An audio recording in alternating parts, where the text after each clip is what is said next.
Thank you very much, Mr. Chair. I think I'll start with you, Ms. Brashears, Dr. Brashears. You are a scientist with respected academic position at a major university. And I think you know FSIS has one of the most critical roles within the department with safety. And sadly, in other agencies, there's been increasing concern about not following science. If confirmed, you commit to ensuring that USDA's Food Safety Inspection Service follows sound and effective science. Thank you, Ranking Member Klobuchar. Absolutely. I'm entering this position as a scientist. I will leave as a scientist and maintain that integrity. Thank you very much. As you and I talked about, FSIS has fewer employees, 700 fewer employees now than it had in 2024. That's about an 8% loss in staff, although most of its staff are already located outside the region. The reorganization plan does not address how it will affect the staff members that are here. FSIS has lost about 700 people, as I mentioned, and on top of that, USDA is planning to reorg the agency into 4 hubs. So, Dr. Brashears, are you concerned about employee retention of key employees, including food safety experts, those who help coordinate foodborne illness outbreaks, and how are you going to respond to that if and when you get in the job? Yes, thank you again. If confirmed, I will definitely be working with universities. I have a really strong network of food safety professionals who are turning out graduate students and even undergrads, and we'll be working with them to make them aware of jobs in the government. Typically, those aren't the first ones that students think about, so recruitment is going to be important. Retention is also important to me in maintaining a positive work environment, listening to the employees, and I will be open to that, and if confirmed, it will be a priority for me. Very good. Again, I just think getting back some of these employers are rehiring, hiring new ones is going to be really critical in addition to the partnerships. Food Safety Inspection Service is responsible for ensuring that foreign trading partners meet the high standards of our domestic food safety parameters. With the administration's recent proposal to drastically increase imports of beef from Argentina, if confirmed, will you commit to conducting a new audit to ensure the safety of any potential new beef imports? Thank you again. Yes, we have 100% inspection at the border, and I do think that it's important that if that is increased, that we ensure that safety, we have enough people at the border and audit them and make sure they are meeting the standards, because we will not compromise food safety. Thank you. I'm not going to go into my whole issues with all the beef when we have beef here, but I thought that was a very important question to ask given the numbers, the exponential increase that the administration is looking at for Argentinian beef.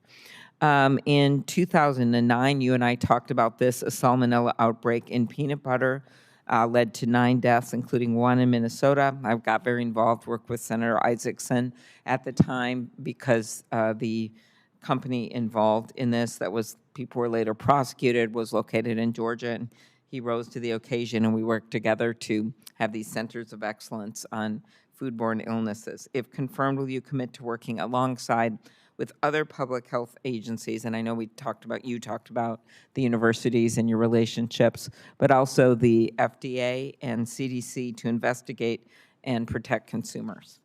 Yes, ma'am, absolutely. That is a very critical part of this role. Okay, thank you. Representative Harrell, appreciated our meeting.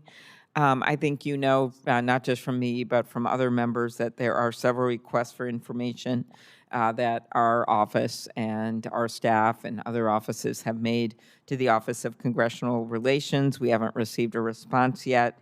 This includes specific requests that I made for information about the reorganization, as well as popular programs like the Regional Conservation Partnership Program and the Rural Energy for America program. If confirmed, will you commit to working with me and my staff to get responses to these requests expeditiously? Yes, Ranking Member. Thank you. Yes, Ranking Member, I do. And will you commit to answering the requests of other members as well in an expeditious manner? Yes, in fact, I believe that would be the priority for this department, to create better relationships with all the members and their staff and to share the information that I know each of you will need for your constituencies. Okay, very good. The USDA did not notify Congress in advance of the reorganization announcement. Moreover, despite repeated Republican and Democratic requests for a bipartisan shutdown briefing, common practice in the past, USDA only provided a briefing to the Republican staff. To our knowledge, that has not happened in the past. Congress didn't receive the advance notice, and so I talked with you about this. Obviously, you weren't there, but if confirmed, will you commit to providing bipartisan briefings, including prior to significant public announcements by the department? This committee continues to function in some very difficult times. We just passed a bunch of important bills and have nothing but civility among the members on this committee, and I thank the chairman for that. But it seems to me like not notifying any of us about the reorg plan, and then, which was major for half the employees in the USDA in Washington for us, knowing that we won't have people in the room where it happens, if it happens. But secondly, the idea that we weren't even briefed on the shutdown plan when in the past they have was very troubling to us, and it just doesn't reflect the tone or the relationships or what's been going on in this committee, including a number of our Democratic members supporting not just bills, but also some of the nominees that have been put forward by the administration. So my question is, if confirmed, will you commit to providing bipartisan briefings, including prior to significant public announcements by the department, as has been done in the past? Yes, Ranking Member, and I said in my opening statement, that is one of the areas I really want to focus on, is ensuring that you have the information necessary, not after the fact, but before. And if confirmed, I look forward to sitting down with the Secretary and my staff, and then being able to share some of the missing pieces with this committee and with the member offices so that we can all be on the same page moving forward. Thank you.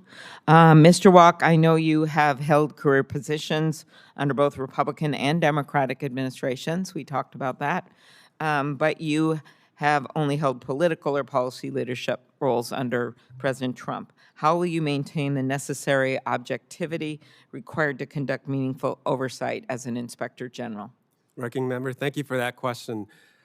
I will follow all laws and regulations regarding conflicts of interest and impairments of judgment, which applies to federal employees. I will also make sure that we review and apply all applicable professional standards, including what is